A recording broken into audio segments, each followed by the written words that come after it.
Hello नमस्कार। तो कैसे हो आप सभी। स्वागत है आप सबका आपके अपने YouTube channel Hind study group में।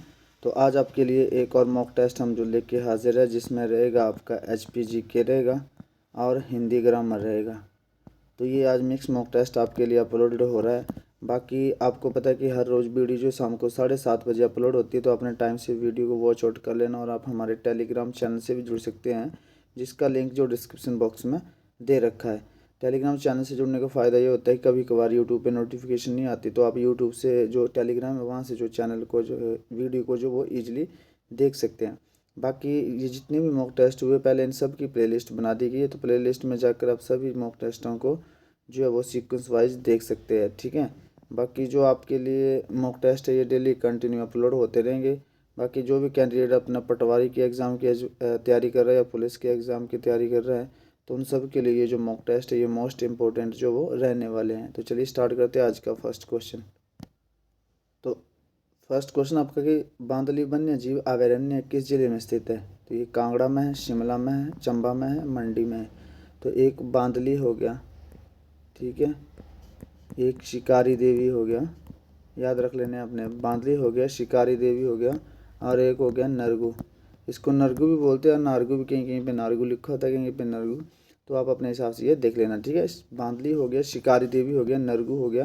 ये तीनों वन्य जीव अभयारण्य जो आपके हिमाचल प्रदेश के मंडी डिस्ट्रिक्ट में जो ये स्थित है। बांदली देवी, शिकारी और बांदली और शिकारी देवी और नरगू, ये तीनों मंडी डिस्ट्रिक्ट में स्थित है। चलते हैं नेक्स्ट क्वेश्चन की ओर। नेक्स्ट क्वेश्चन है कि रूपी भाभा वन्य जीव अभयारण्य किस जिले में स्थित है। तो रूपी भाभा वन्य जीव अभयारण्य कुल्लू में है, कांगड़ा में है, शिमला में है या फिर किन्नौर में है। तो ये आपको पता है कि ये रूपी भाभा वन्य जीव अभयारण्य जो हिमाचल प्रदेश के किन्नौर डिस्ट्रिक्ट में स्थित है। चलते हैं नेक्स्ट क्वेश्चन की ओर। नेक्स्ट क्वेश्चन है कि कांगड़ा कलाशाली का मुख्य केंद्र कहाँ पर था। तो ज्वालामुखी में था, कांगड़ा में था, नूरपुर था या सुजानपुर टेहरा। तो सुजानपुर टेहरा, कांगड़ा कलाशाली का मुख्य जो केंद्र था वो सुजानपुर टेहरा में था। चलते हैं नेक्स्ट क्वेश्चन की ओर। नेक्स्ट क्वेश्चन है कि चंबा कलम का विकास किस राजा के शासनकाल में जो वो हुआ था। तो ये साहिल बर्मन के शासनकाल में हुआ था, राम सिंह के, मेरू बर्मन के या राज सिंह के। तो चंबा कलम का विकास जो हुआ था वो राजा राज सिंह के शासनकाल में हुआ था, राज सिंह के शासनकाल में। चलते हैं नेक्स्ट क्वेश्चन की ओर। नेक्स्ट क्वेश्चन है कि कांगड़ा चित्र कला शैली मूलतः कहाँ से उदित हुई।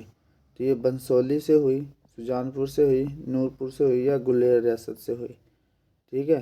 तो ये कहाँ से हुई। तो ये हुई आपकी मुख्यतः गुलेर से या बसोहली से।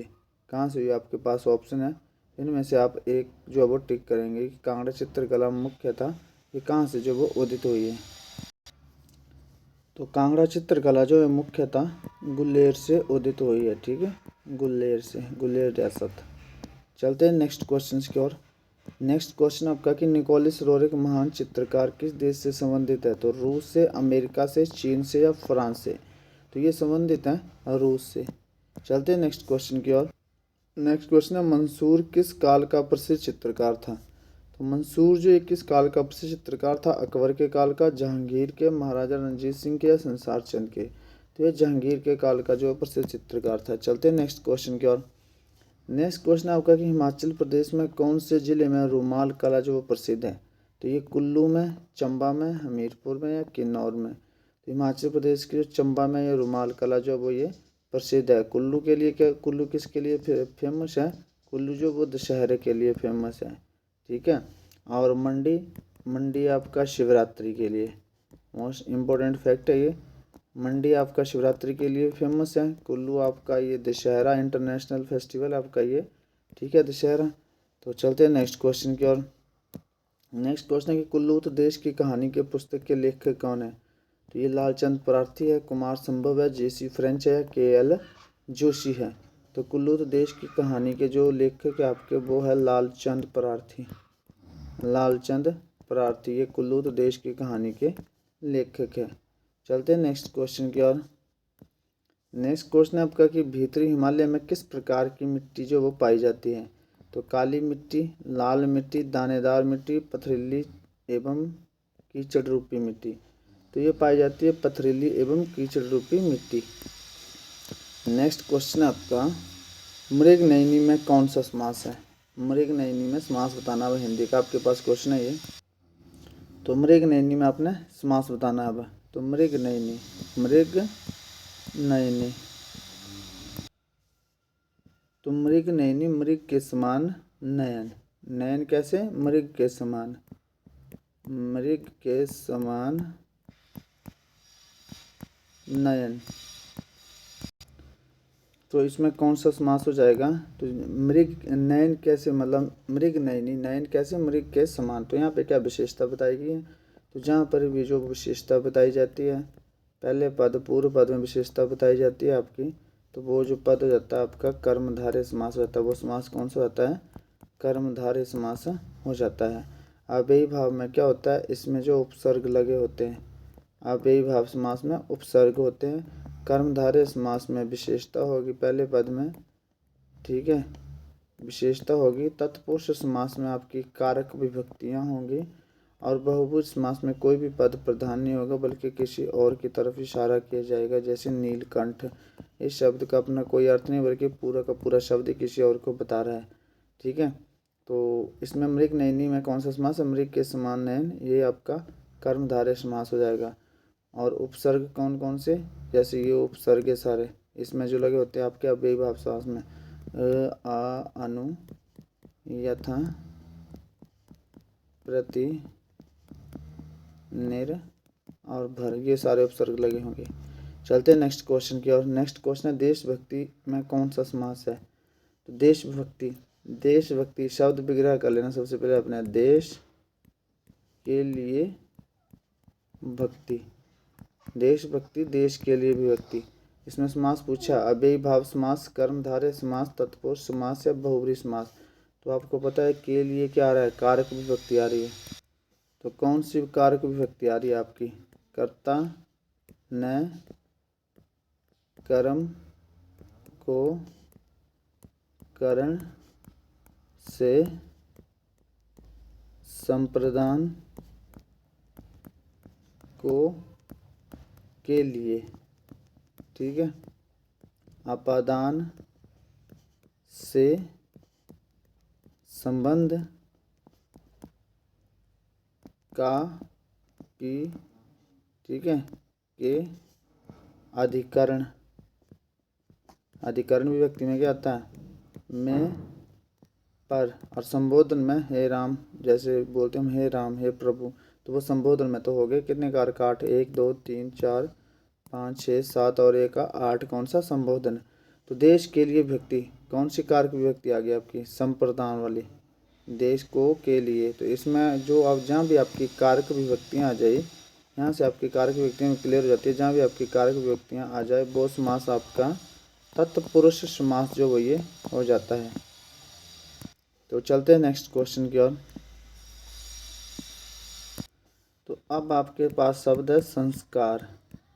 संस्कार शब्द में किस उपसर्ग का प्रयोग हुआ है? ये फर्स्ट वाला सम या सेकंड वाला या थर्ड वाला सन या सम? तो फिर सबसे पहले आप इसका संधि विच्छेद करेंगे। तो जब इसका संधि विच्छेद करेंगे तो ये बनेगा सम हलंत, ठीक है, जमा कार, ठीक है, सम हलंत जमा कार। तो ये क्या आ गया? संधि कौन सी आ गई? जहाँ भी हलंत आ जाए वहाँ संधि आपकी कौन सी संधि हो जाती है? व्यंजन संधि जो भी ये हो जाती है, ठीक है। और ये उपसर्ग, ये हलंत लगा हुआ है तो मतलब ये उपसर्ग भी यही होगा इसका, ठीक है, सम, सम उपसर्ग हलंत वाला। चलते हैं नेक्स्ट क्वेश्चन की ओर। नेक्स्ट क्वेश्चन है कि स्वागत में कौन सी संधि है? व्यंजन संधि है, गुण संधि है, वृद्धि संधि है, यण संधि है? तो स्वागत है, इसका जब संधि विच्छेद करेंगे तो सुजमा आगत हो जाएगा, ठीक है। और यहाँ पे जैसे ये लिखा आपका स्वागत, स्वागत लिखा यहाँ पे वो आ गया, और वो क्या आपका अंतस्थ व्यंजन है। कौन सा व्यंजन है? अंतस्थ व्यंजन। और अंतस्थ व्यंजन कौन कौन से होते हैं? य, र, ल, व। तो अपना ध्यान रखना कि जहाँ भी आपका जो वो अंतस्थ व्यंजन आ जाए, ठीक है, और उससे पहले आधा वर्ण आ जाए, ठीक है, अंतस्थ व्यंजन आ जाए और आधा वर्ण आ जाए, तो वहाँ पर जो संधि यूज होगी आपकी वो होगी यण संधि। कौन सी संधि? यण संधि। अंतस्थ व्यंजन आ जाए उससे, ये जो अंतस्थ व्यंजन, ये शब्द ये आ जाए और इससे पहले आपका आधा वर्ण आ जाए तो वहाँ पर संधि हो जाएगी आपकी यण संधि। ठीक है, चलते हैं नेक्स्ट क्वेश्चन की ओर। नेक्स्ट क्वेश्चन है कि ख का उच्चारण स्थान क्या है। ख का उच्चारण स्थान पूछा है तो ये क वर्ग की श्रेणी है। ठीक है, क वर्ग की, तो ये जो आपकी क वर्ग की श्रेणी है तो इसको लिख लीजिए क, ख, ग, घ, अंग। और उच्चारण स्थान क्या हो जाएगा इनका, कंठ है। और कौन कौन से होते हैं इसमें, अ, आ और ह, ये भी कंठ में आते हैं। ठीक है, तो अब इसका उच्चारण स्थान पूछा ख का, ये आपका क्या हो जाएगा, कंठ है। ख का उच्चारण स्थान कंठ है और वर्ण कौन सा, ये क, ख, ग, घ, महाप्राण। ये दोनों कौन से होते हैं, महाप्राण। ठीक है, और क, ग, अंग ये होते हैं अल्पप्राण। ठीक है, और ये लास्ट के तीन कौन से, तीसरा, चौथा, पांचवा, ये हो जाएंगे आपके घोष। घोष भी बोलते हैं इसको या सघोष भी बोलते हैं। ठीक है, और पहला और दूसरा ये हो जाएंगे आपके अघोष। तो इसी श्रेणी से आपको ये सारा क्लियर करवा दिया। ठीक है, बाकी जिसने वर्ण चैप्टर जो पूरा पढ़ना है वो अलग से वीडियो अपलोड कर रखी है, आप उसको भी जो इजीली देख सकते हो। तो ख का उच्चारण स्थान क्या हो जाएगा, ये कंठ हो जाएगा। ठीक है, तो ये था आपका आज का सेशन। आई होप आपको सेशन पसंद आया होगा। तो मिलते हैं नेक्स्ट सेशन में, तब तक के लिए जय हिंद, जय भारत।